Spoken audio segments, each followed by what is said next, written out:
Coming to you live from my apartment, it's Rob Has a Podcast, and now here's the guy who's always working to earn another merge. I am Rob Cesternino. Hello, everybody. Welcome back to our feedback show here for episode number 6 here on a Friday night. Should be a fun one because we are live with a great guest to talk about everything here at the Survivor, officially at the merge. Let's welcome in my friend from season 39. It is Karishma Patel. Karishma, how are you? Hey, Rob. Hey, everyone. How are you? I'm good. I am exhausted at all times. Yes. But I'm fantastic. Okay. Karishma, again, congratulations. A new mom. Thank you. Thank you. Thank you. Okay. And now the best part of that is that when you go back to Survivor, you could say, as a mom. Constantly. I can start every sentence with, as a mom, I know everything, which, you know, I wouldn't doubt now. Yes. Do you feel like you have a lot more wisdom? Not yet. It hasn't been long enough. I still feel like I'm in like mommy junior college and still trying to figure out what I'm doing. Yeah. But when I have a whole new respect for these women who have raised multiple kids. I mean, they just, man, Wonder Women, they've gone through it. Definitely with wisdom. Okay. So you've got a lot going on, because you have, a new baby, just celebrated 6 months. So you're halfway through year number 1. Okay. Also then, if people are just listening to the podcast, they don't know that Karishma's, Chiron, as Owen would say, says, Karishma, go Phillies, which, you know, it's now, first off, this is upsetting to me to have to hear about the Phillies. But you have such an interesting circumstances because you, a Philly sports fan, are in Houston and your husband is a Houston sports fan. Yes. So I am from Philadelphia, born and raised. My whole family is still there. All my friends are still there. My husband's from Houston. So after I got married, I moved here. I am currently in Houston. I live in Houston, which is like Astros fever, like crazy, right outside my door right now. You guys might even hear my husband start screaming. That probably just means the Astros scored. But this is a house divided. It's the house divided because there's only one OG for Karishma, and that's Philadelphia. Yes. Now, Karishma, if the Phillies win a game tonight or the series, will you taunt your husband? Are you a good sport? No, I'm not a good sport. I will absolutely taunt him and tease him. But here's, okay, so I have to admit there's a stickler because I don't know if there's any people from Houston watching, but it's not just a house divided. It's also my conscience is divided because I love my money and I want to keep my money. And I don't know if everybody knows about Mattress Mac in Houston. No. Have you ever heard? What is Mattress Mac? Okay. So there's this big furniture conglomerate in Houston called Gallery Furniture, owned by a man who is a Houston legend who goes by Mattress Mac. Yeah. He has a deal that starts in the summer that if you buy a mattress at his furniture store and the Astros win the World Series, you get all your money back. Your mattress is then free. Okay. Okay. So he does this every year. And he hedges by placing a $10 million bet in Vegas, the largest bet in Vegas history. And that's how he hedges it. But if for like a payout of $75 million. But my husband went and bought a $6,000 mattress from Mattress Mac this year. Yeah. And so on one hand, I'm rooting for the Phillies because OG, I'm a Philly girl, you know, ride or die. Yeah. On the other hand, I want my money. I want my $6,000 back for this mattress. So I'm kind of like, what do I do? Can I ask about the $6,000 mattress? It's right here. Yes. What is so special about it? It's this Tempur-Pedic cooling gel, fancy schmancy nonsense. Does it move? Does it go up and down? Yeah, it's one of these. Yeah. Here I go. There I go. Okay. It's very quiet. It's very quiet. Yeah, he went a little overboard because he was so confident the Astros were going to win. He's like, "Yeah, we're going to buy the top of the line because it's going to be free anyway." And this Well, I'm was sure, months and ago. yes, and that were you still pregnant at the time? Was this a great husband move? Yeah. No. This was just a couple months ago. We had Oh, the okay. baby, but I mean, I was so overwhelmed with the baby. This was one of the things that I just was like, just do you, boo, just do you. I can't get involved. And I kicked myself in the butt for that because he came home with this absurdly expensive Okay. mattress. Well, maybe not. Maybe he's gonna look like the genius at the end of all this. Maybe. I mean, who knows? We'll see. So, yeah, I guess, I'm rooting for both. And for Okay. different Look, reasons. sounds like for you, Karishma. Oh, it's a win-win situation. It kind of is, which is kind of cool, right? Which is the perfect ideal if you're a survivor that where you can't lose. You can't lose. Win-win. Yeah. Okay. Well, I'm so excited to talk about this episode of Survivor with you because I really thought this was so much fun. This week's Survivor. I watched it again today to get ready to chat about it, and so I think there's really a lot to unpack from this episode. How have you been enjoying Survivor 43? I've been enjoying it a lot. I think it's a really good season. I think it's a really cool cast. I think there was a little bit, it was a little slow the first couple episodes, I but thought so too. that happens, I think, in a lot of seasons, and then suddenly it just picks up, action starts, and then it's like boom, boom, boom.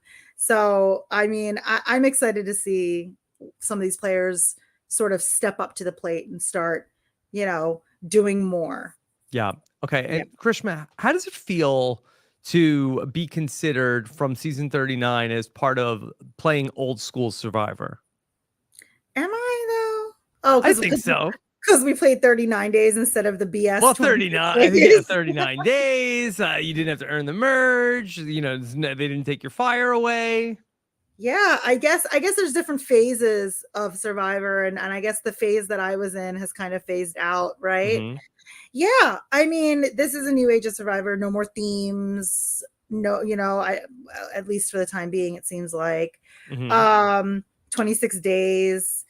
Some new twists that they're keeping consistent. I don't know how I feel about it quite yet.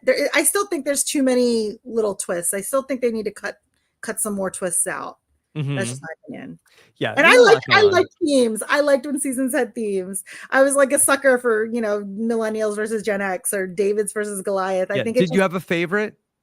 No, I liked them all. I mean, I liked any time because it's a social strategy game, right? And I liked when there was another element of seeing which part is a millennial going to outwit the Gen X, or how that kind of sort of pans out. I like the themes. I hope they bring it back. Okay. Now, I want to invite the audience also. This is the feedback show. This is the People's Podcast where we like to hear from our listeners, and we have a lot of questions from them. But of course, if you're watching us here live on a Friday night, you can go ahead and ask your questions in the chat, and then we will grab them and ask them here on the show. If they're good, we're not going to ask the bad questions, but we'll do all the good ones. Karishma, this is also a special night for me. Not just that I'm getting to talk to you again, but also that I was feeling a little nostalgic today because I looked at my calendar and I realized today is October 28th, 2022.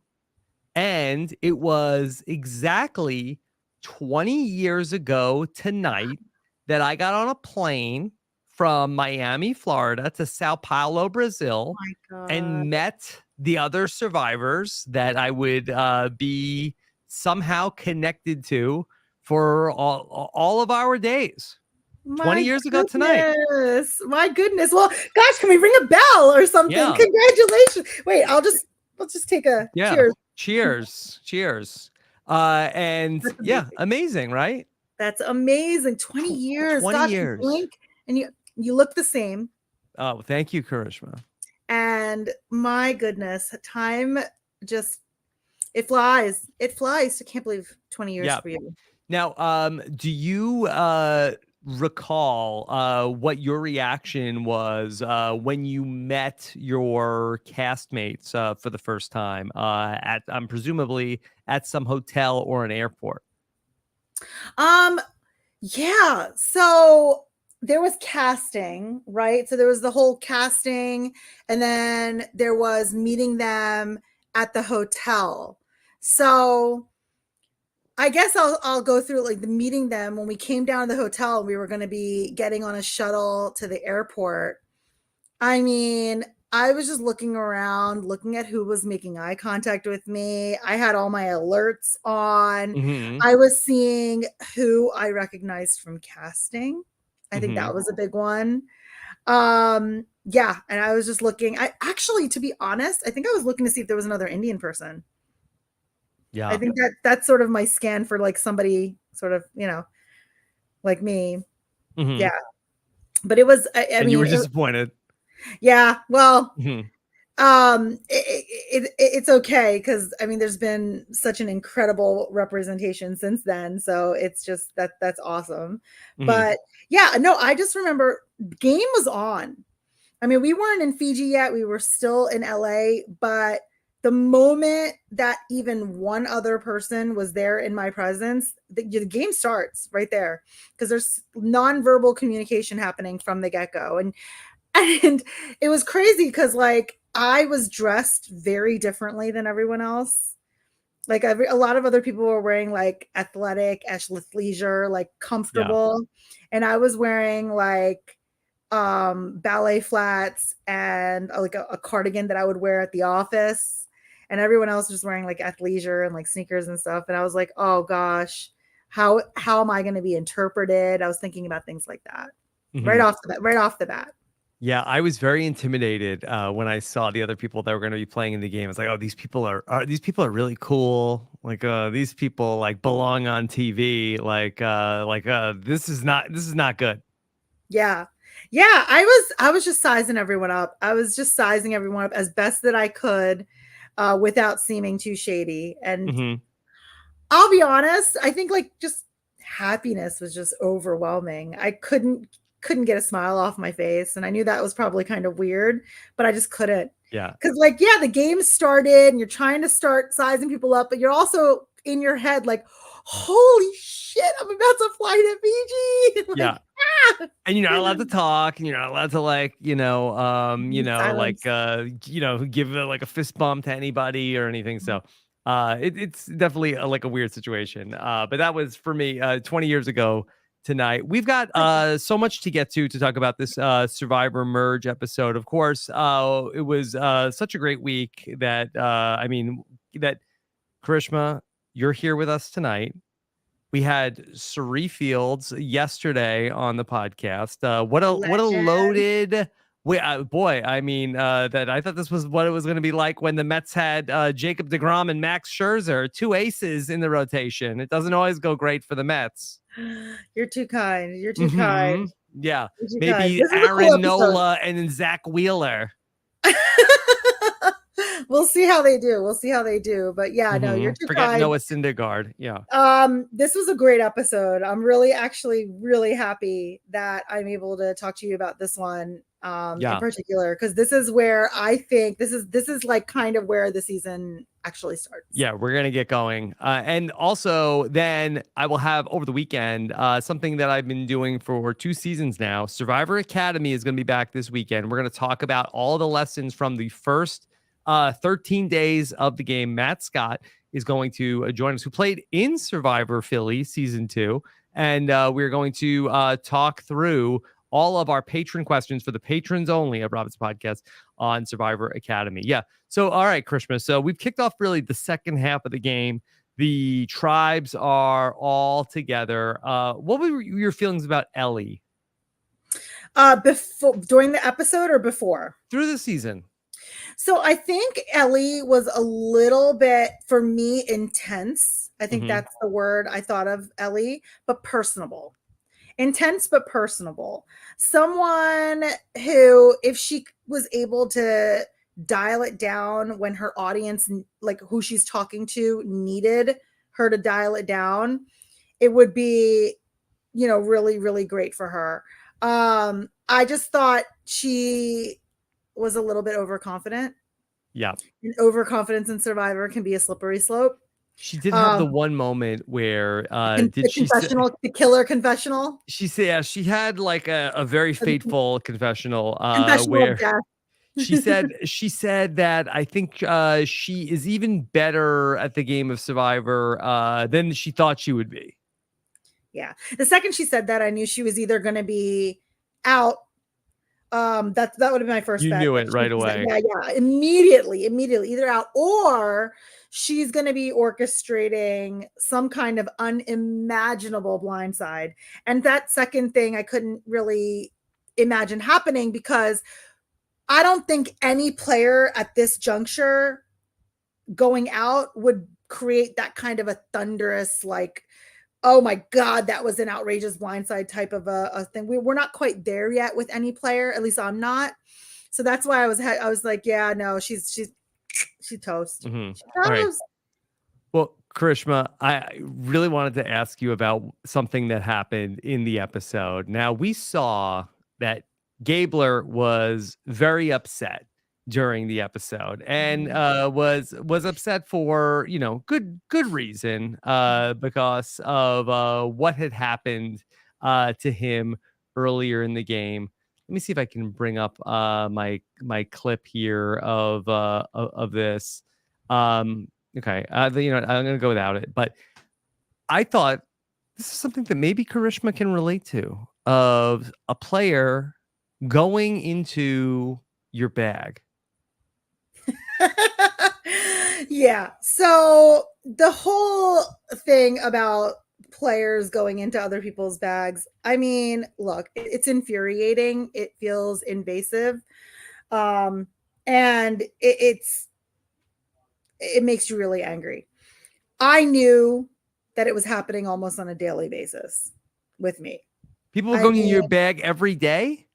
I knew they were going in my bag so much, Rob. I knew, because I would place things in a certain way and everything would be changed when I came back.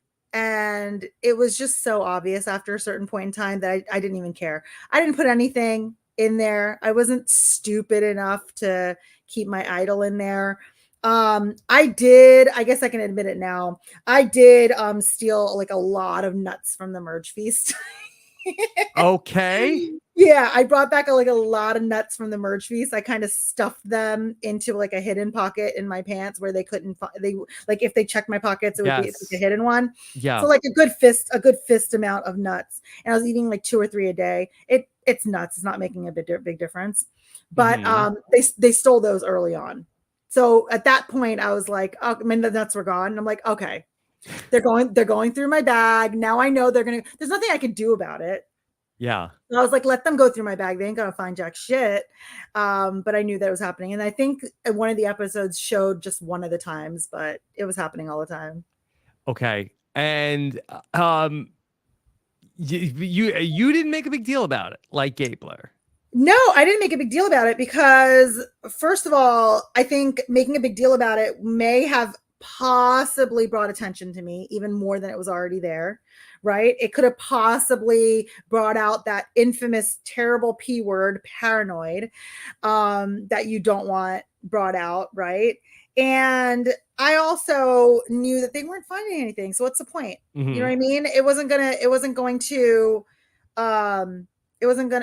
do what it did for Gabler, which is because it was into the merge when people already knew each other. It wasn't when Gabler had, like, he struck while the iron was hot when nobody else besides Baca knew Ellie, right? Yep. Yeah. So, I mean, they wouldn't care. All right, target. Yeah. Something that I was really taken with when I went back and rewatched the episode today was this idea about, okay, there are 7 players who are safe in this merge vote, and there were 6 people who were vulnerable. And I think that the accepted behaviors for people who were the safe people versus the not safe people, I think had a lot to do with how this all came together. Do you feel like that if Gabler was in the group that was not safe, he would have been so bold as to announce to everybody what happened with Ellie, who happened to not be safe.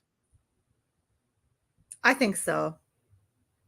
I think Gabler's enough of a wild card that he would have done it anyway. And I also think that he had enough of a vendetta against Ellie that he would have done it anyway. I think that relationship was so far more broken than we saw. I think he would have. You know what's also interesting about that is that Gabler knew this the whole time. He never called out the women that were responsible for this. He knew it the whole time, but he played coy about it. Is that surprising to you? I mean, he has an idol. Yeah. So he never called out when it was just Baca. Yeah. Yeah, I think he was probably following the direction of Sammy and Owen. I think Sammy and Owen might have had something to do with that, may have been telling him, hey, don't blow it up. Don't say anything. Let's use this. Let's keep this in our back pocket and use it against them later. That's just my hunch. That's my guess of why he didn't bring it up before. And I also think, look, I'm not 100% sure, and I could be completely wrong, but I don't know, like him blurting that out was pre-planned. Maybe he had a beer or 2 or 5, like some people do at merge feasts. Yeah. Maybe it was just simmering that, look, I don't like her. I don't trust her. This might be, everybody else is talking about who they back. There's nobody saying that I'd be willing to go, negative about somebody. Let me throw a name out. Maybe he said the reason why I threw out Ellie's name is because I wanted to get Ellie's name thrown out. Yeah. And I think like a couple people before him were like, oh, I don't want to do this person. I don't want to do this person. I don't want to do this person. And by the time it was like, he was up, maybe he was like, well, there's nobody I don't want to vote out, but here's somebody I do. Yeah. And, maybe that's how it came out. So there were some interesting splits in terms of like who was safe and who wasn't safe. So Gabler was one of the people, he was safe. He went to the merge feast. Sammy is somebody who was not safe. He was vulnerable at this vote. Do you feel like that Sammy ends up being more on board with this because he's one of the 6 people who could go home rather than go with something that might be a little bit more of like up in the air to go along with Ellie's plan? Do you feel like that Sammy did this more because it was a sure thing when on a night when he was one of 6 people to go home? Or do you think that Sammy, his decision had nothing to do with being vulnerable? Oh, no, absolutely. Absolutely. It had to do with, had a lot to do with him being one of the 6 people who could have gone home. I mean, think about it from his perspective, right? The first thing you're thinking about is anyone but me. Yeah. Anyone but me, right? Like Sandra. At that, because there's like Sandra. Like she taught at the Island of the Idols. Exactly. There's this with this many players, and on the first day of the merge, there's so much opportunity for alliances to be created and also be broken and to be reformed and for targets to be shifted. There's so much opportunity there. Nothing is really, really set in stone, so for him, from his perspective, he's like, okay, do I, make a move with Ellie to protect Baca or whatever, or Ellie's a sure thing. We can get Ellie done. And then afterwards, I'll worry about next week. I think it was the latter. I think he was like, look, let's just let her go because it's easy to let her go. She's pissed. She's clearly agitated. She's getting angry. I think she's going to hold a grudge. Right. And so if she's going to hold a grudge, let's just get rid of her. Yeah. Okay. So Baca is in a lot of trouble. And I think that there is one tribe in particular that really is in control. I'm curious to know if you feel the same way. Who do you feel like it is? What tribe do you feel like is going to be calling the shots now? Out of between Coco, Baca, and Bessie. Yeah. So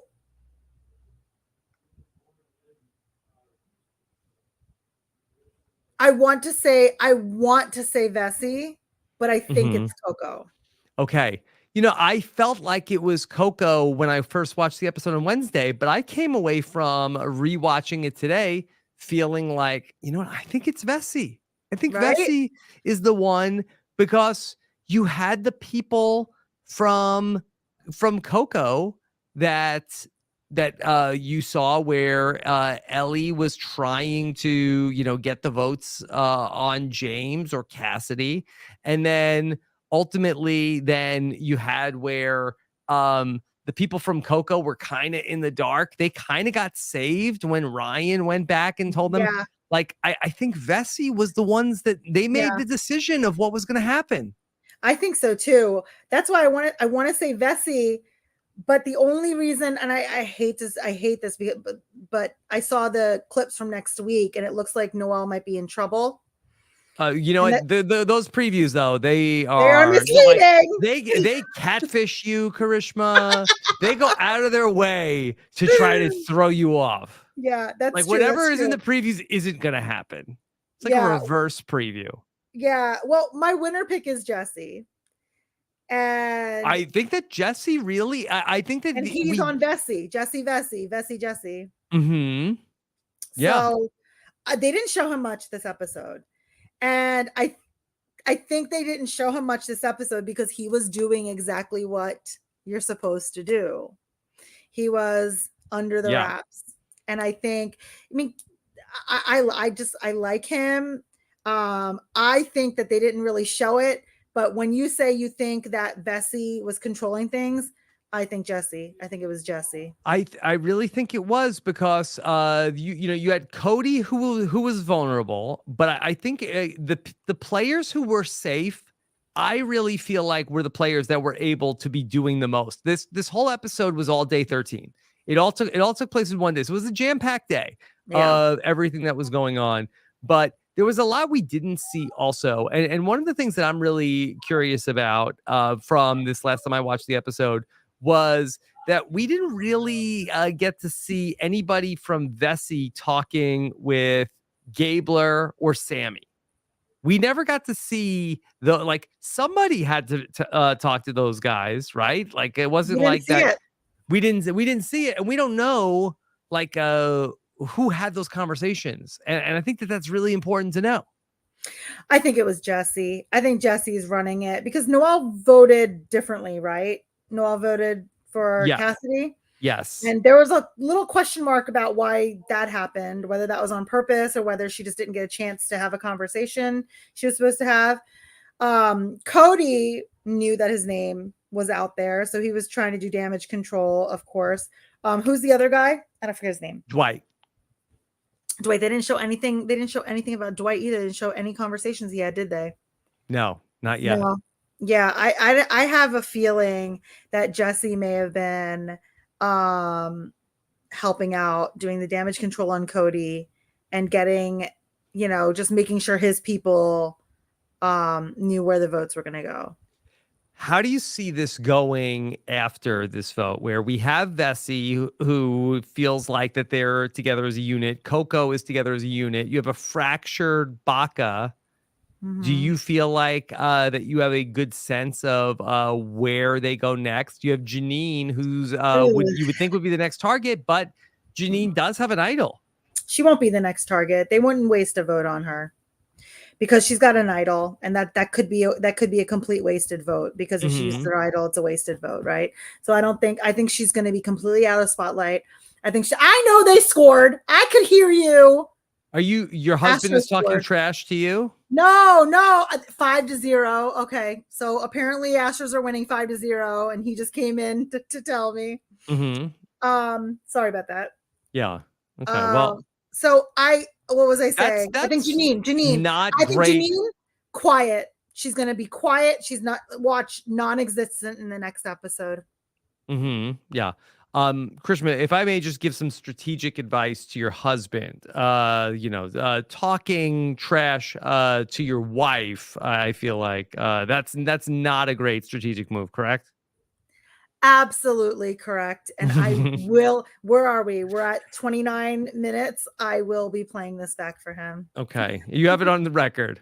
I have it on the record. No, here's the thing. Survivor, every day is a new day. And it's so unpredictable. The game moves so quickly. It's kind of like butterfly effect, right? Oh. All it would take is the flap of a butterfly wing to change the course of everything. So if I'm going to sit here and tell you this is what I think might happen, no, you know what's going to happen, Rob? Whoever screws up is going to be a target. And it could literally be any one of them. Yeah. I am a little worried about Owen going into this next vote. Yeah. But I do wonder if really, I kind of feel like that Sammy and Gabler might hold Owen's fate in their hands, where Sammy and Gabler are in an interesting spot where there's 4 Vessi people, there's 4 Coco people.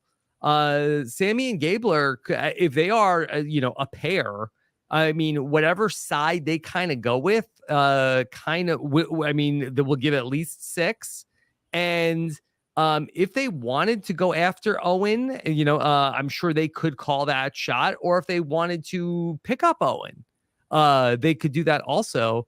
I really think that it's going to, whether Owen stays or not, I think is going to come down to Sammy and Gabler. What do you think of that? I don't think they're, you think Owen's in trouble? I think that if Sammy and Gabler want him out next, I think he will be out next. I don't think Sammy and Gabler will want him out next. I kind of think that they won't either, because why would I think they're gonna pick someone from Coco. Okay. They should join Vessi, Ryan. Yeah. Yeah, your traditional merge boot. Individual immunity. Yeah. Your individual immunity beast. So Ryan kind of had a not so great episode. This really kind of had a little bit of a run of not so great episodes. There was also an EW secret scene of where Ryan was just doing too much at the merge. Everybody was sort of like sitting back on the beach and they were watching him. There was like a tree where that Baca used to dry their clothes on, like a piece of like driftwood, and Ryan went out there and like cut it down, I guess to get firewood. And they're like, oh, that was our drying rack. Okay. Yeah. Stupid little things. Yeah, because they just felt like that he doesn't sit still. He's like just a maniac of like working all the time. And it is going to be interesting that he is somebody who, like, it feels like he is not a strategic threat, but he is a physical threat. Yeah, and absolutely. Will people consider him somebody to, you can only get rid of one person in an episode cycle. You said it about Janine, of like, are they going to waste a tribal council on Janine? Will they waste one on Ryan? Yes, they will. They will absolutely waste one on Ryan, because if he keeps talking the way he's talking, he could be a liability. And that's pretty scary. And let me preface this by saying that I adore Ryan. I think his story is so inspiring. And I think he is just like, he's a magnetic personality, and I love watching him. I do think, however, he is your traditional merge boot or episode after merge boot. And everyone has seen what he's capable of doing. You saw him hanging off of the net backwards to get Carla up. He does all of that. He's a force, but he also has a mouth, right? He talks a lot, and that's going to tell people, hey, this is somebody who, if one day he wants to say my name, can I risk it? Yeah. No, I think, Karishma, once upon a time, you once said you created an original phrase that you said, chaos is a ladder. Original, very original. Yes. But also, Karishma, Ryan is a ladder. And so oh my God. Is Ryan therefore chaos? Holy crap, Rob, that was genius. It's like A plus B equals C. Yeah, the transitive property. You nailed it. That's it. Yes. Ryan is chaos. I mean, There you go. And what do you do when chaos is injected into your survivor camp? You gotta get rid of it. You gotta get rid of it. Yeah. Krishma, did you watch House of the Dragon? I do watch House of Dragon. I have not watched the finale yet. I haven't had a chance. Did you like it? I liked it. I didn't love it like I love Game of Thrones. Well, except the end of Game of Thrones, but still. I like it enough. I have my issues with it. Okay. But I'm gonna watch it because it's in the Game of Thrones world and it's in, you have to. It's interesting. We'll see. I have this isn't a House of the Dragon podcast, so I won't go into it, but I have my issues with it. We'll see. All right. Let me ask you a question from one of our listeners. This is a great question from Xander Weiss, who wants to know, Karishma, do you feel a kinship with Carla since you both hurt your hand and received no assistance? Oh my gosh. When that happened, I stood up and I just went like this at the screen because that poor girl, let me tell you, like most people would be like, suck it up, you're on Survivor, right? Yeah. But when you're actually in there and you have an injury, any kind of injury, okay? Right. And you have like pain signals going to your brain, you're starving, you're in a high pressure situation. That poor girl was in the middle of a freaking challenge. Those pain signals interrupt your ability to like act in the way you're supposed to. Like you lose everything you built just shatters because there's pain signals, right? And that poor girl had to use that hand to get herself up that wall. I mean, she's just like incredible because it probably took a lot of mental strength. Just don't even think about it. Just get up on the top of the wall and I'll deal with the pain after. And that takes mental strength. And I will give that to her. And I immediately felt a kinship with Carla. Yes. As soon as that happened. And I still have a scar to prove it. And I still can't feel this finger to prove it. You still can't feel it? No. So it nipped a tendon or something in there. So right here, there's zero feeling on the inside of this finger. Oh my God. Yeah, it's okay. It's my left hand. I'm right-handed. So it doesn't really affect much. I mean, you could say that. It's not okay. Yeah. Yeah, I can't feel this. Yeah. Oh my God. Karishma, that during the challenge, I believe Jeff was like, as this was all going down, he's like, Carla, she's got some blood going on. That's how you know you're on Survivor. Like, that shouldn't be how you know you're on Survivor. No, absolutely not. I felt so Carla, bad. bleeding profusely. That's what we like to see out here. But here's the thing. I bet you that at some point he looked at her and was like, do you need a medic? Like, tell me right now, before I cheer you on for blood about bleeding, do you need a medic? And I bet you and we heard her say it a couple times, like, no, I don't. And then he probably took that to be like, okay, I've got the green light. But yeah, no, you should not be. I'm sorry. Survivor, yes, be strong, be tough, whatever, but you should not be bleeding out or breaking fingers or whatever. But I hope she's okay. That's all. Yeah. Okay. I mean, Carla seems pretty tough. She got through it, but I guess they brought the fake blood in last season. I guess they like real blood. It's Halloween week, Karishma. There you go. Anybody who gets queasy at the sight of blood, don't watch the episode. But like I said, it's pain signals, right? It sucks anytime you have an injury, you step on a shell and stuff like that. It's just that much harder to remember the conversation you just had, if that makes any sense.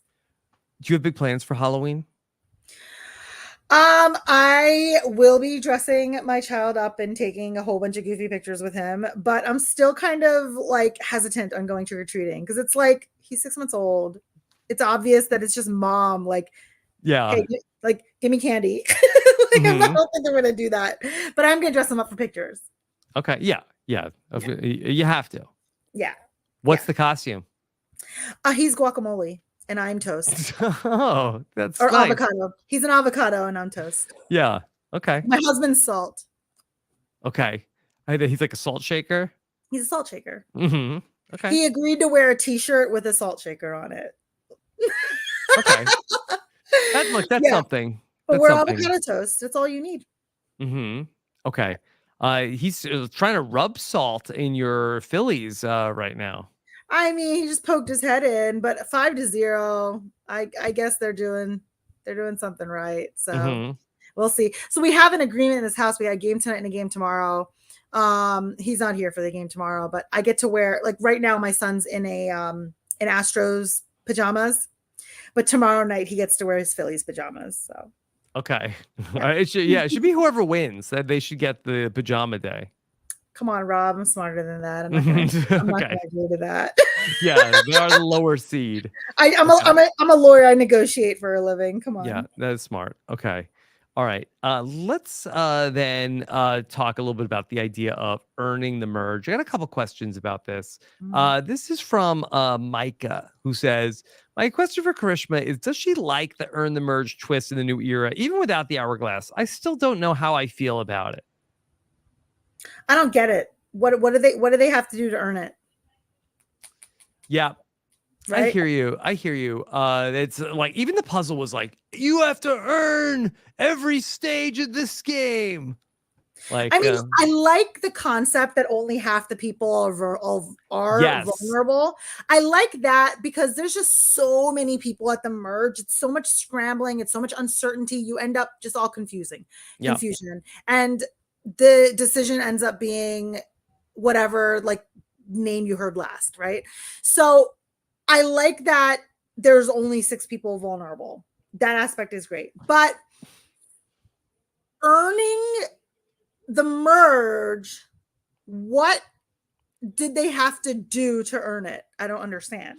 The only thing that I'll say that's good about the idea of earning the merge, and I like the twist, so I don't want to say the only thing, but the thing that I think is good about the earning the merge part of it is that when I was going back through the episode, it was easier to remember who was safe and who wasn't by who had a buff on.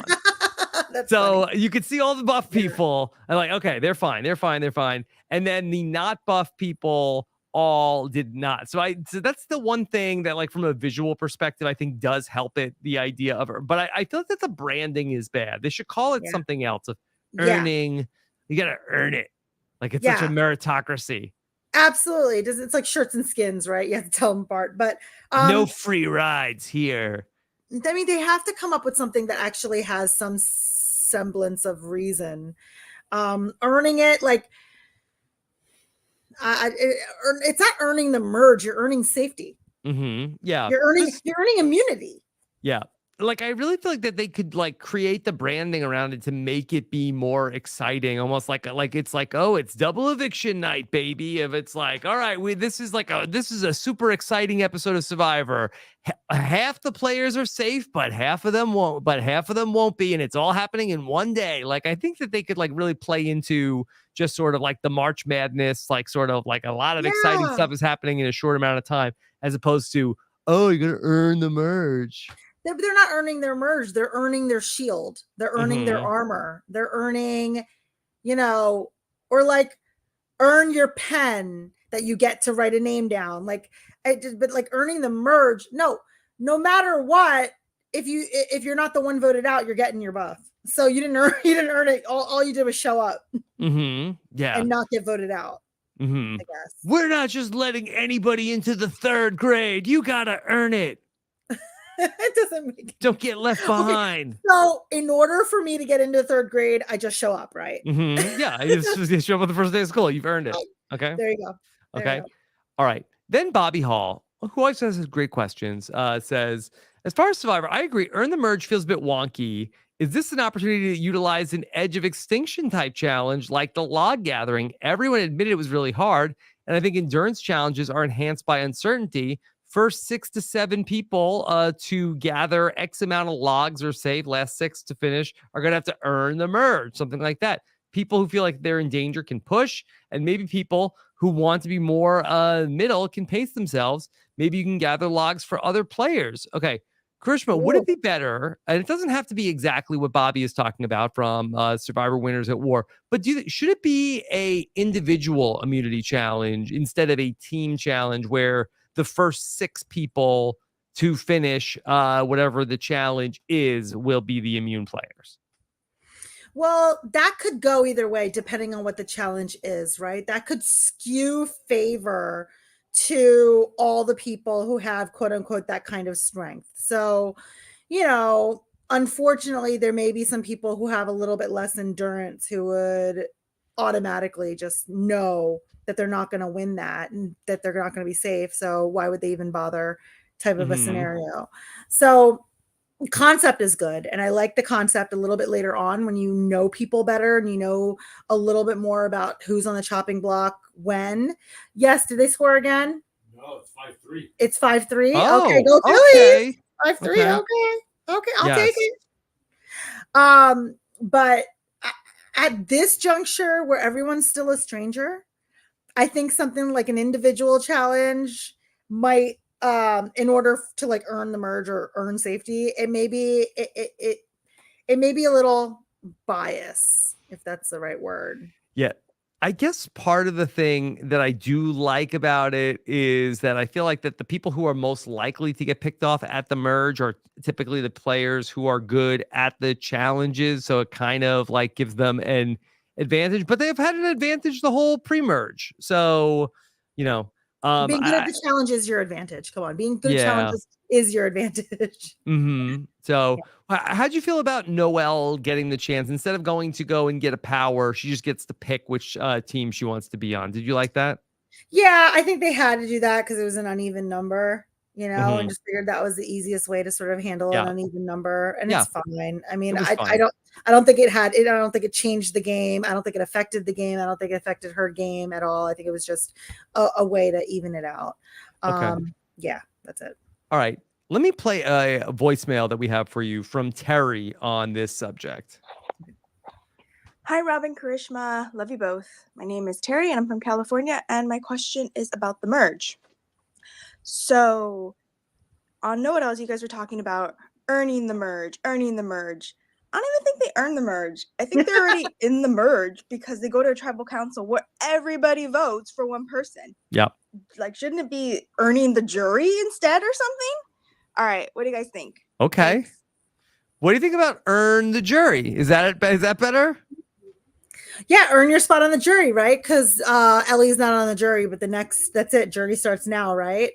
But I mean, that's even kind of questionable because if you're working towards earning something, you want that thing.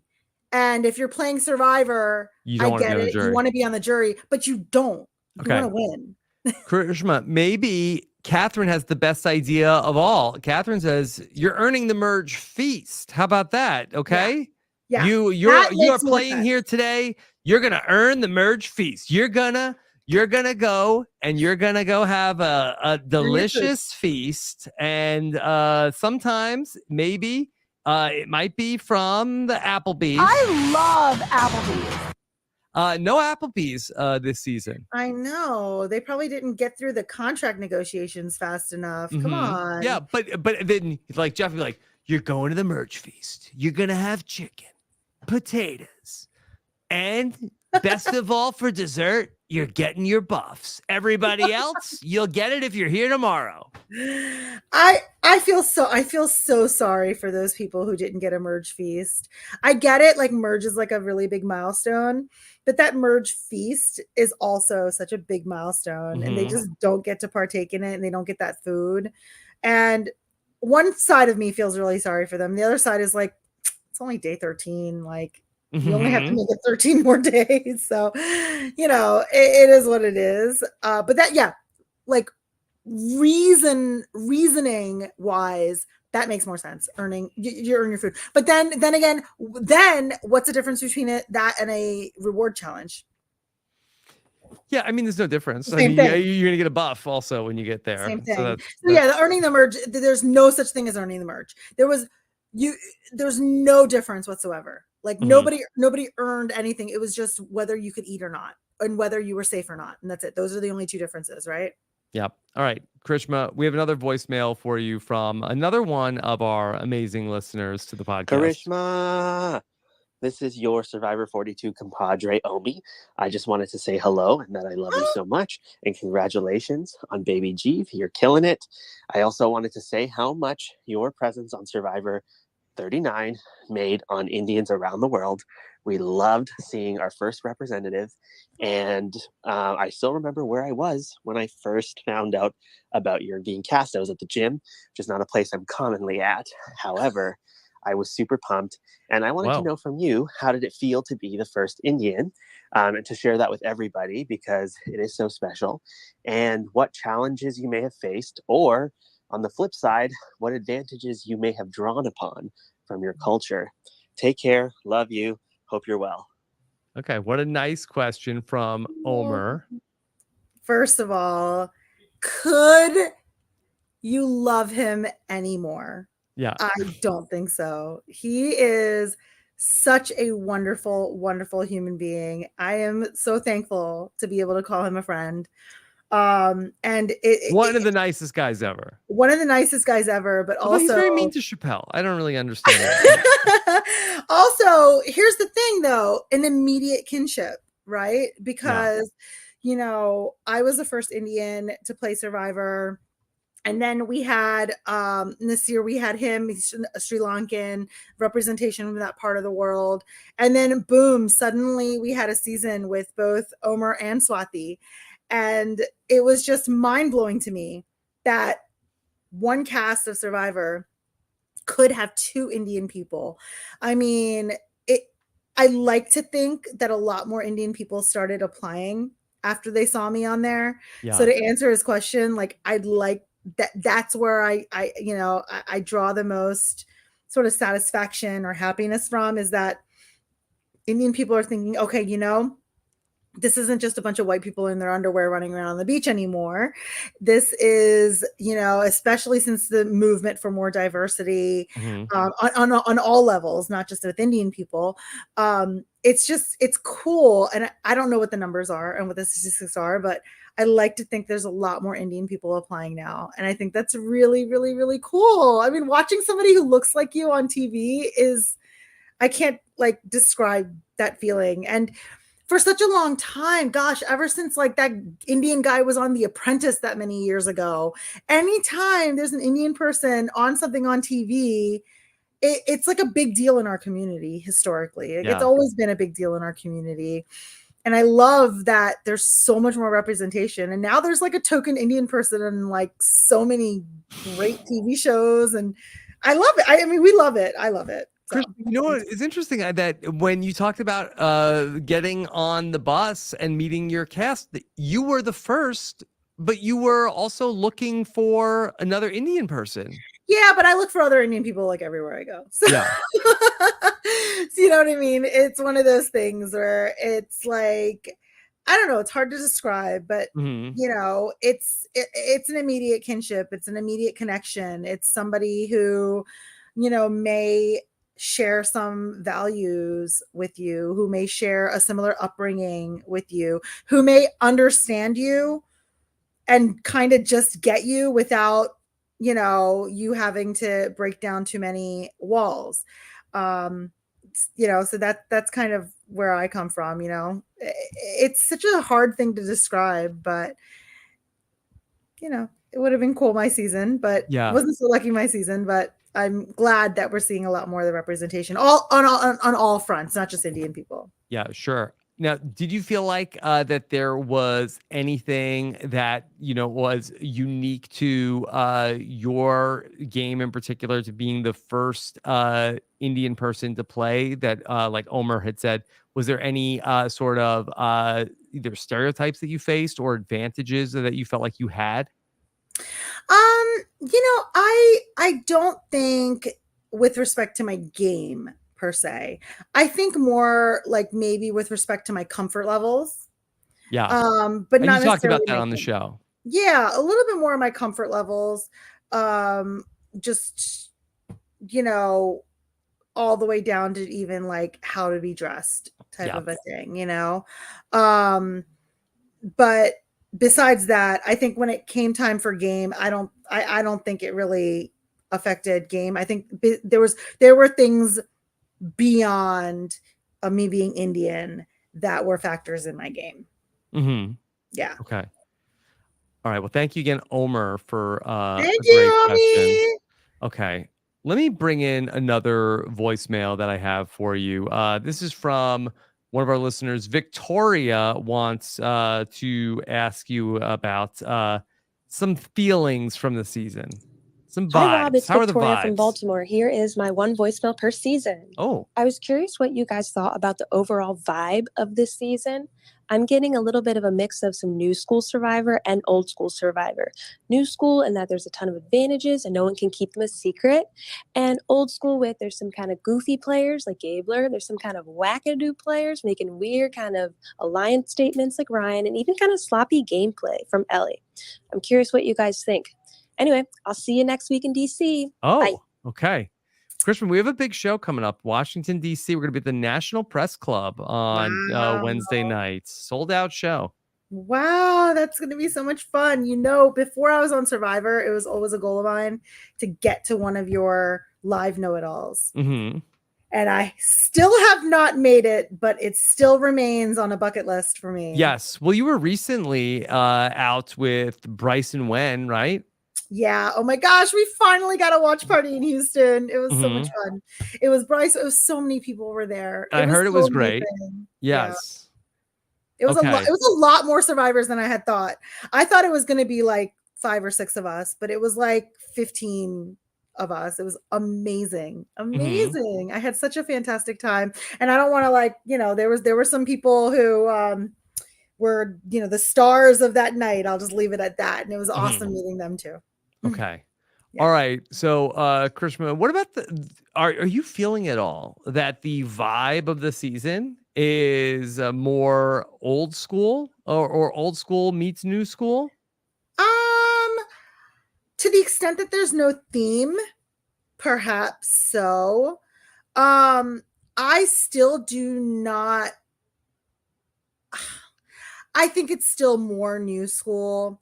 I think the only thing that kind of would make it feel more old school to me would be just that there's no real theme. They're kind of just left to play. But you know, I don't. And here's another thing about this season. I'm thinking I don't have a stronghold on actual cemented alliances. Yeah. You know, we were talking about Vessi, but do we really know whether the 4 Vessi are that strong?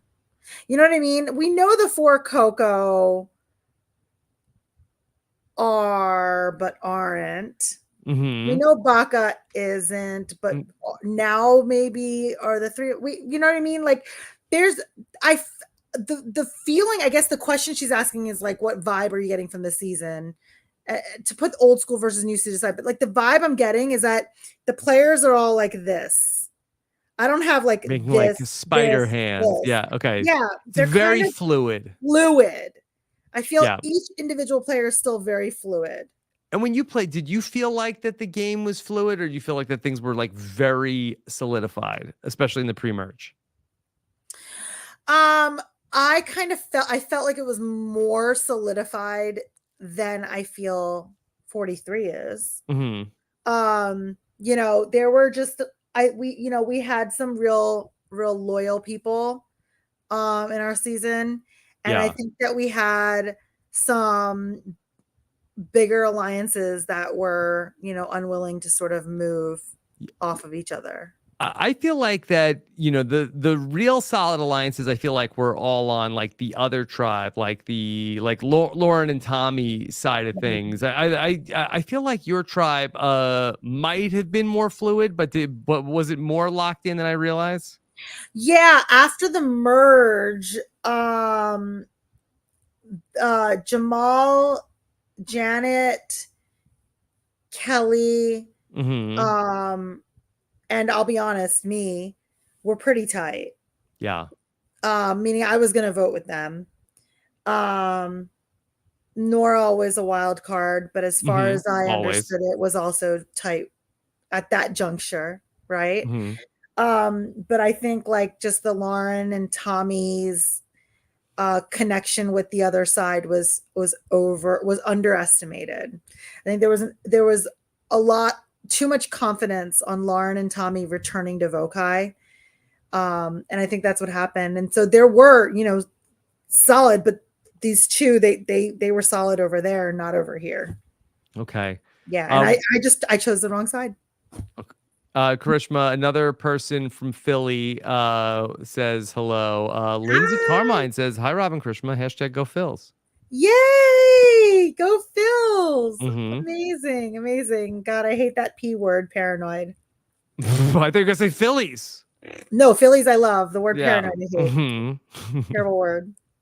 Okay. Connor Hi Hello wants to ask you, was not playing the idol for Ellie the correct course of action for Janine? Oh yeah, absolutely. Absolutely. I don't think there's any question about it. She, with this many players, it's an individual game now. Everything, like I said, is so fluid. Her playing the idol for Ellie would just shift the target to her. Mm-hmm. Absolutely. It's going to be so interesting to see what she does from here, and just how much do people worry about her. I know you said that they're not going to waste a vote on her. Will she just go unchecked for a while now, like we saw with Xander in season 41, or do you feel like that she's not going to go that far out of people's minds? I think she's savvy enough to go under the radar now. Mm-hmm. I do. I think she knows that there's potential for things to blow up in her face, and she's going to go under a radar, as she should. And I think that I would hope she goes farther that way. Mm-hmm. Yeah. It'll be, just really interesting to see how she plays this, because she's kind of on the bottom. And so, like, I kind of wonder, like, whatever side, like, if we see, like, some sort of, like, Coco versus Vessi at some point, you would think one side is going to pick up Sammy and Gabler. Like, and I suspect that they're with Vessi. Does Coco pick up Janine? Like, could we see, like, a divorce that's happening? Is Janine what? So she's the bottom of Baca. Yeah. Okay, she's the bottom of Baca. So Janine's free agent. Yeah. We got 4 people over here. We got 4 people over here. I mean, she's a free agent. Yeah. And you so don't vote out Owen, the too. Free agent. You don't vote the free agent out. You recruit the free agent. Yeah. I mean, Karishma, we could be potentially heading into like a 6-6 split here. I mean, if Owen and Janine end up working together, I think that there is a possibility that could happen. They both voted with Ellie. Ellie is gone. That, Sammy and Gabler did betray Owen.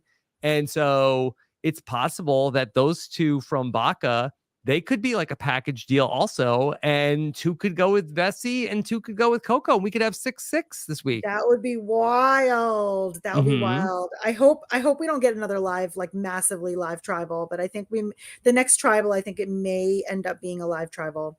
I think we may have some of that traditional hooting and hollering, whispering, and all that good stuff happening. But I have a question for you. What did Sammy and Gabler betray Owen? Did I miss that? I think that they did, because only Owen voted with Ellie and Janine. He was one of the votes for James. So could that have just been a backup vote? Could that have just been a backup just in case Janine played her idol for Ellie? Well, I think that there were other people also working on that. We saw where Carla put a vote on Owen. Maybe I guess it's possible that you make a good point. If Owen got wind somehow that Carla was going to put a vote on Owen, maybe Owen might say, okay, well, if they play the idol on Ellie, I don't want the Ellie. one vote to be on me, so I'm going to put the vote on James. Stack it on the second. Stack it on the insurance. Yeah, and that would have been, I think, 2 votes for James, but I guess maybe if maybe he felt like, oh, what if Ellie plays her shot in the dark and she gets that, and then that would be the only 1 vote because there was one vote on Ellie, one vote on Owen, one vote on Carla, and one vote on one. It was James, Cassidy, Owen, and Ellie. Those were the 4 people that got votes. So that's possible. I mean, it makes sense for him to do that. And here's the thing, like, anytime there's a plan for a vote, there's always a plan for an idol. Yeah. I will say though, I do believe that like the Occam's razor, like simplest possible explanation is that Owen didn't know Sammy and Gabler were going to vote with Vessi, and I believe in my exit interview with Ellie that I asked her, what did you think the plan was from her perspective? And she and Janine were both under the impression that Baca was going to stick together on that vote and vote for James. And considering Owen voted for James, I believe that he did not know. I think that Sammy and Gabler felt like, oh, he might tell the women, so we can't tell him. Yeah, no, it's possible. And we'll find out. I mean, we'll certainly find out. You know, I'm sure the episode is going to start. I wouldn't be surprised if he's the first person to talk in the episode after Tribal. Like, wow, I didn't know Gabler and Sammy really screwed us last night. But I really like Owen, and I don't want to see him. Like? I don't want to see him in danger. I like him, so I'm worried about him for the reason. Longevity? Yeah, well, I'm just worried about that. You know, if Sammy and Gabler have already like popped the hole in Baca, and Janine has an idol, and Owen is somebody who looks like he could win a challenge. You know, we talked about this of like the traditional merge boots.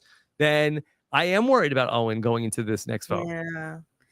Yeah. I hope that this next individual challenge has like a good puzzle element, so Owen has a shot at winning it. I'm hoping for some unique challenges. That's what I miss from old school Survivor. I miss unique challenges instead of just your traditional obstacle courses and walls and nets. I want to see some different skills being tested. What's your favorite challenge of all time? Yes. You know, oh God, favorite challenges are hard, but so this may not be a favorite, but this is the one I always remember and I think of. And bear with me because I just don't even remember what season it was from or anything. But like, there's a couple. There's a trivia where Jeff tells a story and you have to remember stuff, right? Yep. Was that you? No, I actually did not have that one in my season. Did Fishback have that Steven one? did. Steven famously won that challenge. It was at nighttime that he has the had great to go moment. like the round things out in the jungle. He has the great moment with Abby Maria where like she copies him and then he realized actually it's this one. Like I liked that challenge. I thought that was unique. Right? I thought it was different. I like the ones where you have to go and like, if you win or you get something right, you get to go chop somebody's. Yep. Coconut chop. Yep. Stuff. Yeah. I like those. You know, I like those kind of unique challenges. I like the ones that test different skills and not just test a skill, but also have a secondary element of like strategy involved. I like those. There's a lot of obstacle courses. Let's just put it that way. A lot of obstacle courses. And you know, didn't we have a wall already this season? Is this a second wall? I don't know. But they said this was the steepest wall they've ever done. I mean, how many walls are you gonna do? You know what I mean? And then you get to the top of the wall and you do a puzzle. I get it. That's Survivor. That's traditional Survivor. I get it. You have to have a certain amount of those, but inject some like cool new stuff. And this is, you know, John. This is Kurhofer. You know, not to belittle what he does. He has, you know, a big job, but they've got the ammo to pull some new. And that's a way to change Survivor a little bit. If they're looking for new era of Survivor, big changes. That's an opportunity of a way to change up the challenges a little bit. For sure. Karishma, I want to ask you what you think about the Beware advantages that we've seen so far this season. We saw everybody had to get the beads. Everybody was able to accomplish that mission. Did you like that? Yes. See, that was something different. What I Something don't different. like is sort of the aftermath now, where after the merge, everybody's going to spill the beans, right? Yeah. Okay. And spill the beads also. Spill the beads, right? I don't Okay. like that. That seems like kind of not very well thought out. But that's exactly what I was talking about just now, of like unique challenges, something different, something that injects a new social or psychological element or tests a different skill. This is your skill of being sly. And I like that. Yeah. I thought it was cool. I really wish that they would have done 2 other versions of the Beware Advantage that would Yeah. not have been exactly that. And then I think it would have been fun to see them piece together. Sure, they're talking about like, oh, where Noelle is like, oh, Cody, this guy, he puts beads on hats. And like, oh, beads. But what if it was like, Cody, like he woke us up all in the middle of the night to give us high fives once. I'm like, could that be how he got an idol? Like it would Right? be like if everybody do something like unusual, They and then should they have have done to like piece together like okay, so is Cody just like an odd guy, or like did he do something specifically to activate an idol? Absolutely. Absolutely. I think that's what it should have been. Or maybe they did it on purpose so that let the beads out of the bag at the merge. Well, yeah, I do agree that I think they like that when everybody knows what's going on, Who because they got keep it? putting knowledge is power into the game for a reason. Was it Carla who has it on Coco? Carla has it, yes. Carla's screwed. I love Yes. Carla, but I Okay. think she's screwed. Great. Well, that's a great segue into this question from Mikey, who says, how will or should Carla act when people start to wonder about the beads Beware Advantage from the Coco side? Just lay down and take it. Yes, I've got it. Mm-hmm. Yeah, I got it. Of course, I'm not going to offer that information, but yeah, I've got it. No big deal. Here it is. I've got that. She can absolutely. There's no way out of it. There's no way out of it. Mm-hmm. There really isn't. She can't lie and be like, I didn't get all the beads because there's 3 other people there. To tell. It's gonna be it's gonna be tricky. Okay. It's gonna be very tricky. It's gonna be very, very tricky. I wanted to talk about something that you said you don't like to talk about the preview. Do you mind if we talk about something from the preview for next week? Yeah, absolutely. Let's do it. All right. Here is a question from D. Dinush, who wants to ask, from the preview, do you think the advantage hidden in camp will be the infamous knowledge is power? We saw in the preview there is going to be a new power that is going to go into the game. It looks like it is hidden under the shelter. Okay, we don't know who is going to be the person who gets it, but there is going to be something. Is it going to be an idol? Could it be the knowledge is power? Aren't we like 0 for 3 on knowledge is power? So far. I think knowledge is power is a snooze fest. Okay. I think another thing, I do think that this is a rather chatty cast. I think that the knowledge is power could only work if somebody is just absolutely mum about it. And here's the thing, everybody knows where the idols are. So if the knowledge is power is just basically steal an idol. I don't. Yeah. I mean, and I guess you could just do that, and then you could do the same thing. Everyone who has an idol now has to give it to somebody else. I don't know. Kind of over it. I hope it's not. I hope it's something different. I really do. I hope it's something completely different. But yeah, it seems like timing wise in the season that it could be an injection of knowledge is power. I'm just trying to think of what we haven't seen yet. We got our vote steal. Mhm. We had got knowledge is power. We have all the idols. Yeah. I guess that are we still doing the idol nullifier? Possibly The dreaded nullifier, idol nullifier?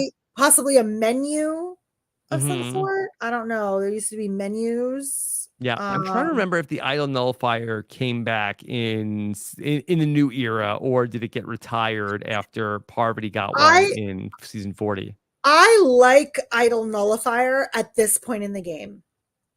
I don't mind the nullifier right now. And here's why I don't mind it. Because I think it helps counter the effect of like everyone knowing where all the idols are. Well, all right. Everyone knows where the idols are, but there's a nullifier out there. Yes. So you gonna play it for yourself? You gonna play it for someone else? You want to keep it mom who you're playing it for? Yeah. And then two people with idols. Is a nullifier? Yeah, any idol played on this person is null, right? Not Right. just And the your chat idol. is reminding me Omer did have one. It was not in the episodes, but Omer Had talked it. about it in his exit interview. I'm getting He did. yes. Like It could be a nullifier. idiot. Omer had one. And you know what? I think that they may be salivating for the nullifier to be relevant because they kind of your tanked. friend Carl used it famously. Bing, Bing. bing. And then it didn't work out to even show it in the episode. Mm-hmm. So they're probably like salivating for it to work out. And now at this juncture where who has an idol is because of the beads is just common knowledge, putting a nullifier in there, more likely than not, it'll become relevant. Okay. Here's another question for you. This is from Karen QB. Says, I find it interesting that many people this season are vocalizing that other players are their best friends, sister, etc. Is it necessary to still hide how close your relationships are? Yeah. It's Survivor. Mm-hmm. I mean, duos need to be broken up. Pairs need to be broken up. People who are close to each other, that's always a liability if you're not, if somebody is closer to somebody else than you, you have to, you got to eliminate that.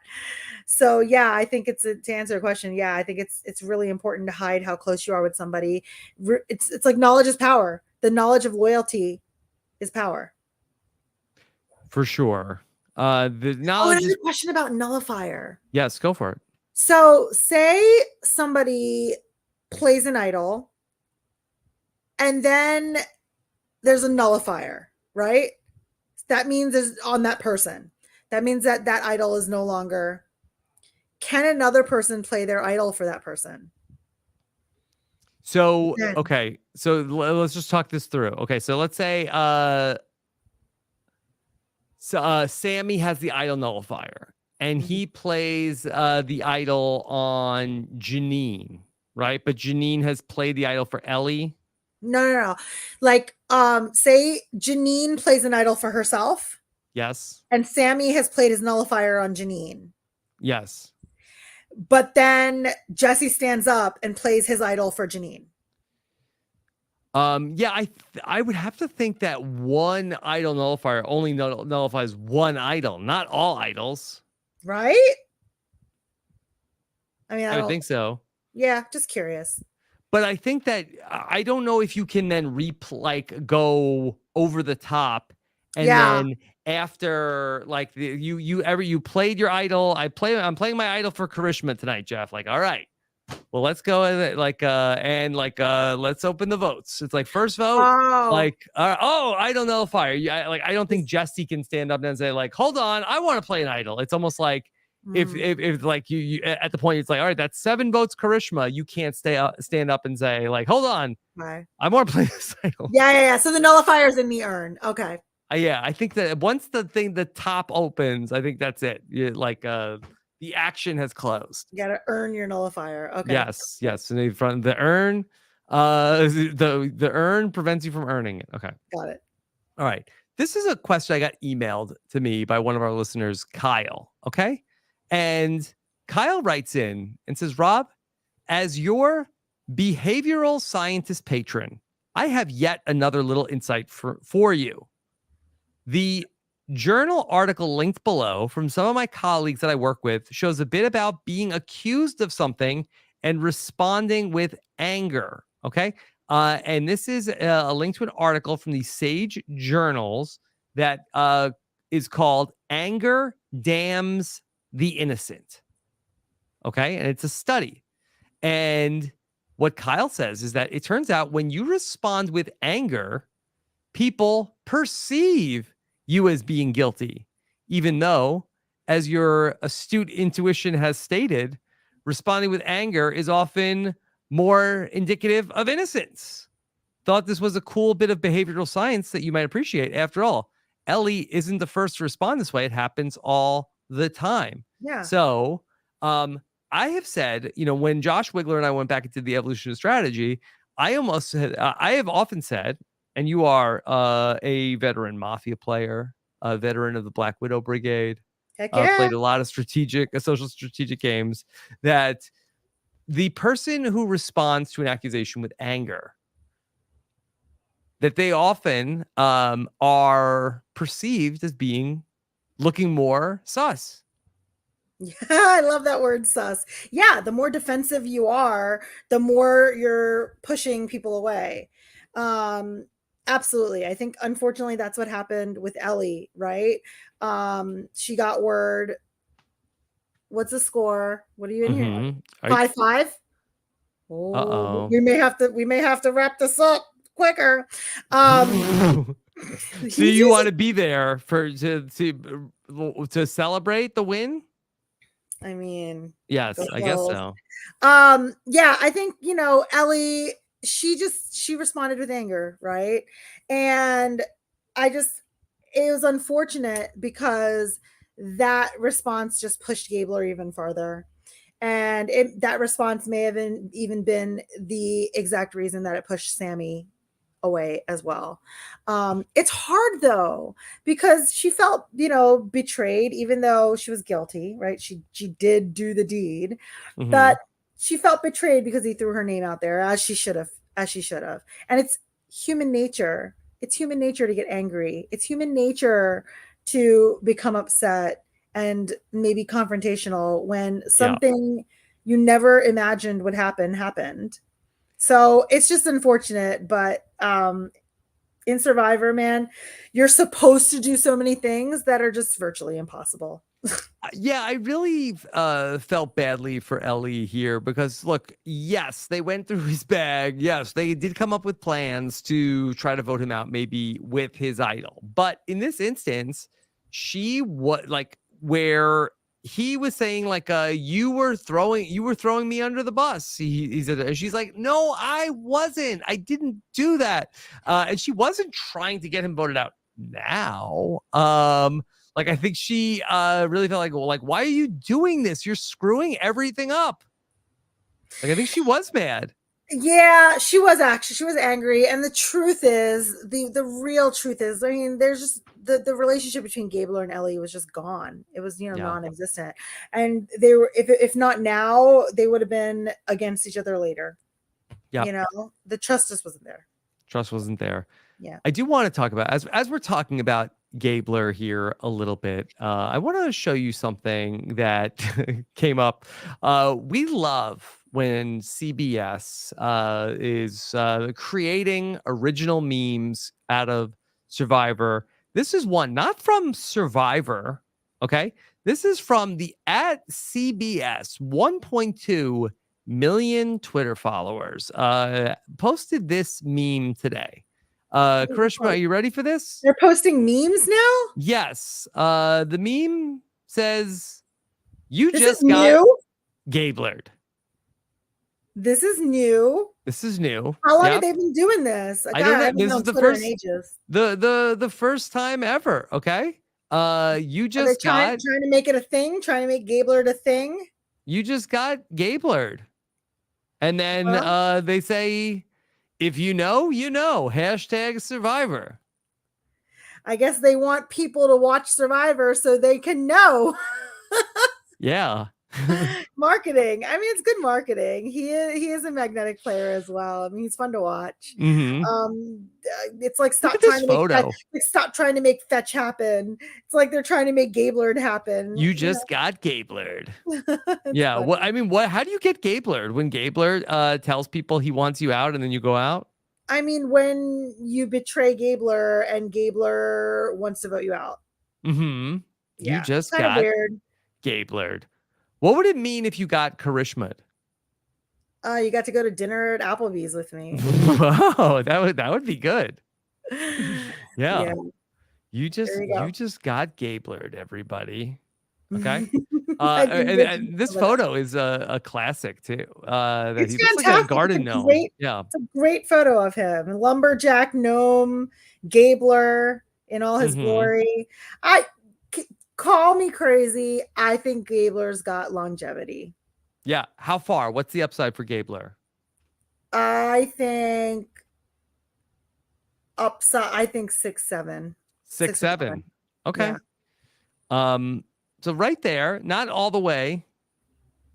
So right there. I think see, he can do it. Well, Karishma, my question would be then, if he's that close, why do people vote him out? Isn't Gabler somebody that you would want to have sitting there in the final three? I mean, because sometimes you have these seasons where somebody starts to get close and then the players start to fall over themselves of who's going to be the person. We're not going to vote him out because so we want him in the final three. Well, I'm not saying Gabler's a goat by any means. And first I of all, am. I hate that term goat. I don't consider Gabler a goat. I think Gabler has game in him. I think he's got longevity, ability to win challenges. I think Gabler could I think he could certainly be in an alliance or maybe on the outside of alliance, but still kept in, make it to a certain point. I don't consider him a goat at all. And you know what? He's got a story. He's a father. He talks about his children. He, made it on the show. He's a bit older. I mean, I think he's not one of those people that's like, oh, if he's at the final three, he has no shot. No, I think he's got a shot. With all due respect to Gabler, and I know you don't care for the term GOAT, I do not see Gabler as a viable. I could see him in sitting in those final three seats, but I think that under the scrutiny of the final tribal council questioning, we've seen, Erica do a good job. We've seen Marianne do a masterful job of sort of like being able to articulate their story. And as far as like being a person who's able to explain why he should be the winner of the game, this is the same man who said, I threw Ellie's name out there because I wanted Ellie's name out there. Yes. This man has put a palm frond on sleeping people. But wasn't that sweet though? He probably saw them shivering. Yes. It was, and then people just use anything they can against him. He probably just saw them shivering. It was sweet. He's a great family man, no doubt. I just suspect that, somebody who will, the person that sits next to him will probably be seen more. One of the other people will be seen more as somebody who is driving, and he's more of somebody who's been a passenger. Yeah, I agree. I agree with that. You never know. To be wrong. He might pull one or two really big moves, and that could be just got Gablered again. Yeah, you could just got Gablered. You never know. It's yet to be seen. Yeah. Okay. For sure. Krishma, anything else around Survivor 43 that you want to talk about before you get back to the fighting Phils? I think my husband's so superstitious. He just went into the bathroom with another jersey. So I think he's switching jerseys out of superstition to see if maybe that might change the tides of the game. That's what's going on right now. So about 43, gosh, I'm just happy to see Survivor on my TV screen again. I'll be honest. We had that year of COVID without it, and I was missing it. I'm really digging the cast. I want to see Carla. Yeah. I want to see more Carla. I really like her. I think there's stuff simmering there, and I want to see more of her. Jesse, I think, is my winner pick. And if people sort of start to catch on, he could be in trouble. You know who my winner pick was? Who? It was Ellie. Oh, no. I'm out. That Karishma, that basically it was going to be a toss-up. Which was going to end first for me? My Survivor winner pick season or my fantasy football season? I was about to say, you're playing pretty much equal. It's been a rough fall. On both. Yeah. Kind of rough, but yeah, no, who knows, gosh, one of them could be out next week, but I'm kind of thinking, gosh, it could be like a Carla, Gabler, Jesse final three. Wow. Okay. Oh, that'd be interesting. Somebody from each of the tribes. Putting it out there. Rocco, Vessi, Coco. Putting it out there. Karishma, did you see my new team name in our fantasy football league? Is it something to do with Portua? Yes.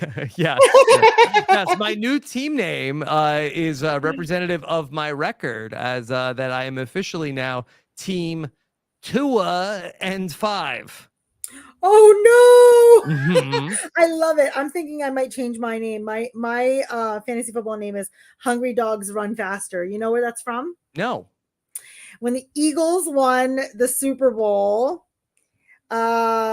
Jason Kelsey, dressed as a mummer, gave a speech with his voice lost and all of his Bud Light glory, because we love him. He is like the mascot of our city. And he dressed as a mummer and he was giving a speech, and he's like, we're always the underdogs. We're always the underdogs. And you know, the thing about being an underdog is the hungry dogs run faster. And you know, it just erupted, and we've got like coffee mugs now with that written on it. So that's my team name, Hungry Dogs Run Faster. How about them? How about them Eagles? Mm-hmm. That's one. Yeah. Philly special. Sure. How about them Eagles this year? They're looking good. Undefeated. But yeah, I wish you the best of luck in fantasy. Thank you. I need a miracle. I need to really turn things around. I need a few people to get Gablered. My team. I'm just saying that to be polite. We need to beat James Lim, who is undefeated right now. Mm-hmm. Yep. This is all happening in the Rotten Coconuts Survivor Fantasy Football League. Follow the Rotten Coconut. Follow Dominic Abate, our commissioner, a go-go. Yes, our fearless leader. Now, Karishma, you know, I've been trying to get out to Applebee's recently. I keep seeing that they've got late night apps. It's like half price apps after 9. Food. It's like, here, give us $1 and we'll give you all the food that you want. Yeah. I mean, I haven't been there in a while. I haven't been there in a hot minute, but their double crunch wings, if they're still on the menu, they're delicious. Have you been able to get out and still go and have dinners since you've been a mom? I have as a mom. Practice for Survivor. I have, as a mom, it is a lot of work to get your child ready, to get the diaper bag packed up, to get them in the car seat. It's like a checklist, one after the other, to get to a restaurant. Yeah. And then by the time you get all that done, you're just way, way, way too exhausted to even go. So there's just no point. So yeah, I don't even bother. We just order DoorDash at home, wait until he's a little bit easier. I have a little bit of anxiety about whether or not he's going to start screaming in a public place. So, sure. I still have that. Like my kids are 9 and 7. You're like, oh, just wait. Yeah. Every podcast is like, I'm on the edge of my seat. I'm like, oh boy, I hope these kids aren't going to start screaming. Yeah. I think like sometimes I see his face if we're in public, and like the thought of crying is just stewing in his brain. That was for you, Byron. That was for Byron. And then that's when like my anxiety like starts to flare up, and I'm like, oh my God. So we'll see. He's been out a couple of times and he's been amazing out in public. He goes to everybody. He just loves people. So you know what? A lot of times, you know, the first babies are good. That's how they trick you into having second babies. Knock on wood. We'll see. He's just a blessing. He's a joy. He's brought so much happiness in this house. So he's my heart and soul. Yep. And your pictures are adorable. I love your friends. What is that, like a throw rug that you have, like a tapestry? It's a blanket. It's a little blanket. Milestone blanket, they call them. Yeah, I love it. Could you be any cuter? Good one. Okay, Karishma, I hope that we don't go on a break from talking about Survivor. Never with you, Rob. Never. I love talking to you. Looking forward to the more next than you love Applebee's. Yes. Oh, okay. Wow. There are some things out there. Hanging out with you and talking with you. Wouldn't it be a dream to really go to Applebee's together one day? Oh my gosh, if you had a live know-it-alls at an Applebee's that I could actually attend, that would knock off so many Karishma bucket list items. It'd be fun. It would be fun to do it in person. Okay. One of these days, let's try to make it happen. For sure. Let's vow to do it. We will do it. One of these Okay. days. Survivor 55. Okay. All right. Look, if they keep going, like I'll get out by you one day. Yeah. Oh my Okay. gosh. If you guys make it to Houston, it would make my day. All right. Karishma, where can people keep up with what you're doing? I'm on Instagram, Twitter, Cutie Karishma, the letter Q, the letter T, Karishma. All you're gonna see is just me, like all just with my baby. Like that's basically my entire life right now. But I do not apologize for it. He is amazing. No, do not apologize. Yeah, and that's, I mean, gosh, I love when people reach out to me, shoot me DM, ask me questions, talk to me. I'll talk to Survivor with people all day. Yeah. All right. Well, Karishma, thank you so much. This was really, really fun on a Friday evening. Thanks to everybody who was here watching us live. Always appreciate that. I will be back this weekend with Matt Scott for Survivor Academy. Plus, I have a couple other really fun podcasts. I told you about Sari. Told you about the exit interview with Ellie, of course, Survivor Know-It-Alls, the Amazing Race recap, Real Love Boat. Oh, did you hear about the Real Love Boat? Me? It's good. Yeah, it's getting docking on Paramount Plus from here on out. Yeah, it didn't look very good. How dare you, Karishma? Is it supposed to be good and just wasn't good? We podcast about it. Okay. Well, your podcast is probably better than the show. Well, sometimes, the show doesn't have to be good for us to have a fun podcast. That's one of the facts of Rob as a podcast. But this weekend, we got some other really fun podcasts coming up. Did you happen to check out The Watcher at all, Karishma? That's too scary. It's on my list. On my list. It's wild. And Chappelle and I talked about the entire series that we were joined by Josh Wigler and Emily Fox for a full recap of The Watcher on Netflix. So that was really wild. I think that's coming up Saturday morning. We also had a very fun episode of Rob and Akiva podcast, which I will not even attempt to explain to you because it will not even sound like English to you.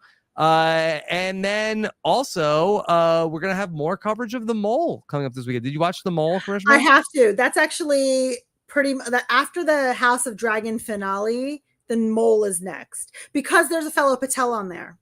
So remember, like I said, anytime there's an Indian person on anything, we have to support and watch. There's a fellow Patel on The Mole, so it's rose to the top of my list to watch and support the Patel. It's really fun, the new season of The Mole. So we're gonna have some interviews with a couple of the cast members. I won't say which ones to really tell you but I think we have a couple coming this weekend. So that's all happening at robhasawebsite.com/subscribe. Thank you so much for joining us. Take care. Have a good one. Bye.